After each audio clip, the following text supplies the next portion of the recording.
So আজকে কি এই মিকি মাউসে আমাকে উঠতে দেবে?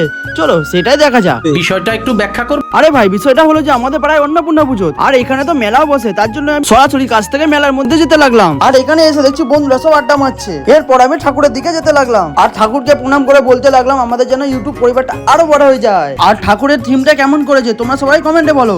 এরপরে দেখছি থালা ভর্তি জিলিপি সাজানো আছে, আর আমার তো খুব খিদে পেয়েছে, আর আমার পকেটে 1 টাকাও নাই। আর এখানে এসে দেখছি এত বড় মিকি মাউস বসেছে, আমাকে কি আজ এই মিকি মাউসে উঠতে দেবে? এর জন্য মিকি মাউসের কাকার কাছে চলে গেলাম, আর কাকারও উঠতে দিল না, তার জন্য আমি দুধ দিয়ে দেখতে লাগলাম। আর আমার তো খুব জোর খিদে পেয়েছে, আর এর কাছে টাকা চাইছি, এও বলছে আমার কাছে টাকা নেই। আর আমি তো বিশ্বাসই করলাম না, তার জন্য টাকা খুঁজতে লাগলাম আমার পকেটে। আর পকেটে হাত দিতে দেখছি 20 টাকা পেয়ে গেছি। আর মালটা আমাকে মিথ্যা কথা বলেছিল। আর আমরা দুজনে ফুচকার দোকানে চলে গেলাম, আর এসে দেখছি যে ফুচকা দেবে সেই তো দোকানে নেই। আমরা তো মজা করে ফুচকা খেতে লাগলাম। আর আজকে আমি সাবস্ক্রাইব করার কথা বলবো না, আজকে দেখবো মন থেকে কজন সাবস্ক্রাইব করে। আর আমাদের ফুচকা খাওয়া কমপ্লিট, আর ফুচকা খেয়ে হয়েছে আমার গ্যাস। আমি যাই বাড়ি, আবার ভিডিও নিয়ে আসবো খুব তাড়াতাড়ি।